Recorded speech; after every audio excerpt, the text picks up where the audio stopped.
Assalamualaikum warahmatullahi wabarakatuh. Halo teman-teman, perkenalkan saya Dilan Dafar Eviansyah. Pada kesempatan kali ini saya ingin menyampaikan kajian Pancasila mengenai pengaruh fanatisme politik di media sosial terhadap persatuan Indonesia dalam perspektif Pancasila. Di era digital ini, media sosial telah menjadi sarana utama masyarakat untuk memperoleh informasi dan menyampaikan pendapat termasuk mengenai isu-isu politik. Kebebasan berpendapat merupakan hak dari setiap warga negara yang menjadi bagian dari kehidupan demokrasi, namun kebebasan tersebut kadang berkembang menjadi fanatisme politik yang berlebihan, sehingga menimbulkan konflik, perpecahan, bahkan permusuhan di tengah masyarakat. Melalui kajian ini, saya akan membahas bagaimana fanatisme politik di media sosial itu dapat mempengaruhi persatuan serta bagaimana nilai-nilai Pancasila dapat menjadi solusi untuk menghadapi fenomena tersebut. Kita masuk ke sebenarnya apa sih itu fanatisme politik? Fanatisme politik adalah sikap mendukung suatu tokoh, partai, atau kelompok politik secara berlebih sehingga sulit menerima pandangan yang berbeda. Dalam kondisi tertentu, seseorang tidak lagi menilai suatu informasi secara objektif, dan segala hal yang berasal dari kelompoknya itu selalu dianggap benar, dan sementara pendapat dari kelompok lain dianggap salah. Sikap seperti ini tuh sering terlihat di media sosial, terutama saat menjelang pemilu atau ketika muncul isu politik yang sedang ramai diperbincangkan. Media sosial juga memungkinkan informasi itu menyebar dengan sangat cepat. Dan sayangnya, tidak semua informasi yang beredar merupakan informasi yang benar.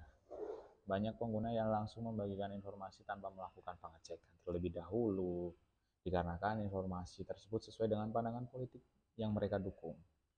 Akibatnya, muncul berbagai perdebatan yang tidak sehat. Yang pertama adalah penyebaran hoax, ujaran kebencian, dan polarisasi di masyarakat. Kalau kita berbicara dampak politik di media sosial, fanatisme politik di media sosial, itu dapat memberikan beberapa dampak negatif. Yang pertama adalah munculnya perpecahan di masyarakat. Hubungan pertemanan, keluarga, bahkan lingkungan kerja itu dapat terganggu hanya karena perbedaan pilihan politik. Padahal dalam demokrasi, perbedaan pendapat itu merupakan hal yang wajar. Dan yang kedua adalah meningkatkan penyebaran hoax dan disinformasi.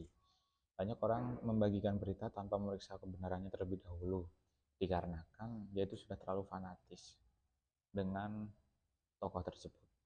Tujuannya seringkali untuk menjatuhkan kelompok lain atau memperkuat kelompok yang didukung oleh individu tersebut. Ketiga, munculnya ujaran kebencian di media sosial. Kita sering menemukan ya teman-teman komentar yang berisi hinaan, ejekan, dan bahkan kata-kata kasar terhadap individu maupun kelompok tertentu dikarenakan perbedaan pandangan politik. Dan yang keempat, itu biasanya adalah menurunnya kualitas demokrasi. Kenapa?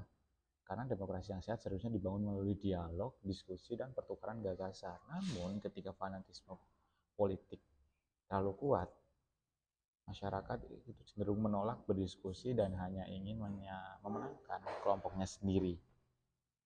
Jika kondisi ini terus berlanjut atau berlangsung, maka persatuan di bangsa ini akan semakin terancam. Dikarenakan masyarakat sendiri itu lebih mengutamakan identitas daripada kepentingan bersama sebagai warga negara Indonesia. Selanjutnya kita masuk ke kajian berdasarkan Pancasila. Itu berhubungan dengan sila kedua, yaitu kemanusiaan yang adil dan beradab.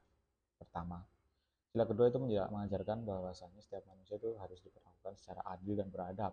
Sedangkan dalam konteks media sosial, perbedaan pilihan politik itu tidak boleh menjadi alasan bagi suatu individu atau kelompok menyerang karakter dan menghina, merendahkan, atau menyerang orang lain ya. Setiap individu itu memiliki hak pandangan politiknya sendiri dan ya berbeda-beda. Setiap individu tidak selalu sama. Ketika seorang melakukan ujaran kebencian, menyebarkan fitnah atau menyerang isu karakter orang lain karena alasan politik, maka tindakan tersebut itu bertentangan dengan nilai kemanusiaan yang adil dan beradab.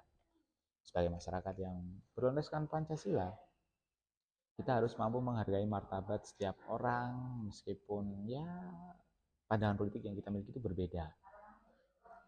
Itu kita masuk ke sila ketiga, yang kedua itu dari sila ketiga yaitu Persatuan Indonesia. Sila ketiga sendiri merupakan sila yang relevan dalam pembahasan ini. Maksudnya relevan itu di mana Persatuan Indonesia mengejarkan bahwa kepentingan bangsa itu harus ditempatkan di atas kepentingan individu maupun kelompok, apalagi golongan. Fanatisme politik yang berlebihan dapat menyebabkan masyarakat terpecah menjadi beberapa kubu yang saling bermusuhan. Akibatnya, rasa persaudaraan yang kita miliki itu akan menjadi berkurang. Yang padahal setelah pemilu selesai, ya semua masyarakat tetap hidup bersama gitu loh dalam suatu bangsa dan suatu negara yang sama yaitu Indonesia. Tidak ada perbedaan di situ. Oleh karena itu, sebenarnya semangat persatuan harus selalu dijaga agar perbedaan pilihan politik itu tidak merubah atau berubah menjadi suatu konflik sosial yang akhirnya akan merusak kerukunan dari masyarakat tersebut. Lalu ada sila keempat, itu juga berhubungan. Sila keempat tentang terkait keadilan sosial bagi seluruh rakyat Indonesia. Menekankan bahwa musyawarah dalam permusyawaratan berwajiban. Sila keempat yaitu kerakyatan sosial yang dipimpin oleh hikmat kebijaksanaan dalam permusyawaratan perwakilan, di mana sila keempat menekankan pentingnya musyawarah kebijaksanaan dan penghormatan terhadap pendapat orang lain. Dalam kehidupan demokrasi sendiri, perbedaan pendapat itu sering terjadi dan adalah suatu hal yang normal. Justru melalui perbedaan tersebut, masyarakat dapat saling bertukar gagasan untuk menemukan solusi yang terbaik. Namun, fanatisme politik seringkali membuat seorang menolak mendengarkan pendapat yang berbeda, dan akibatnya diskusi itu akan berubah menjadi pertengkaran dan saling menyerang. Nah, nilai sila keempat sendiri itu mengajarkan bahwa kita harus berdiskusi secara santun, menggunakan fakta dan data, serta menghargai hak orang lain untuk menyampaikan pendapatnya.